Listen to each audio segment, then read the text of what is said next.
నీతిమంతుడు మొర్రపెట్టగా యెహోవా ఆలకించును, వారి శ్రమలన్నిటిలో నుండి వారిని విడిపించును.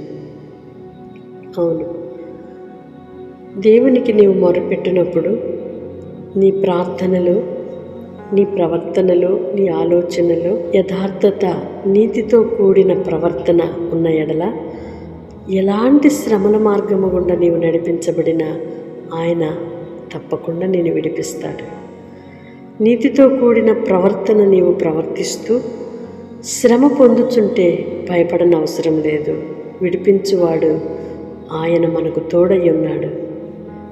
నీ ప్రవర్తనలో నీతి, యథార్థత లోపించినప్పుడు నీవు పడే శ్రమకు, నీవు పడుతున్న ఆ భయముకి విడుదల చూడలేవు. మన దేవుడు ఎవరో తెలుసా? నమ్మకమైన వారి మీద మెండుగా దీవెనలు కురిపించువాడై ఉన్నాడు. యథార్థవంతుల ప్రార్థన ఆయనకు బహు సంతోషాన్ని కలిగిస్తుంది.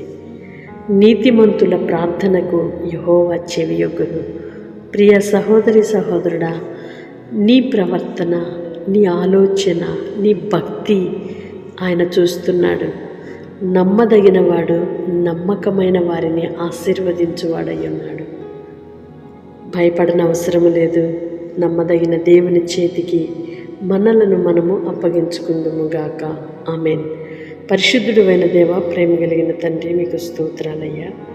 ఇంతవరకు మీ కృపలో మమ్మలను భద్రపరిచి క్షేమాన్ని కలుగు చేసి మరొక నూతన దినాన్ని మా జీవితంలో అనుగ్రహించినందుకే మీ స్తోత్రాలు చెల్లిస్తున్నాం. మా ప్రార్థన ఆలకించువాడా, నీతిమంతులకు కలిగే ఆపదలన్నిటిలో నుండి విడిపించువాడా, వారి శ్రమలో నుండి తప్పించువాడా, మీకు స్తోత్రాలు చెల్లిస్తున్నాం.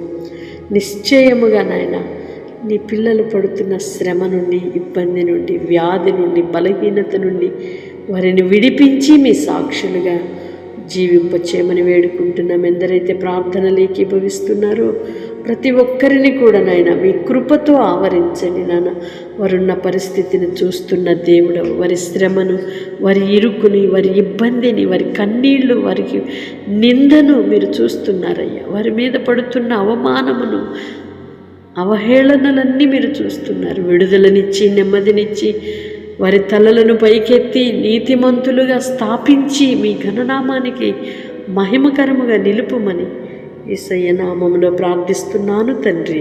ఆమేన్. ప్రభు మిమ్మలను దీవించునుగాక. తప్పకుండా ఇతరులకు షేర్ చేయండి.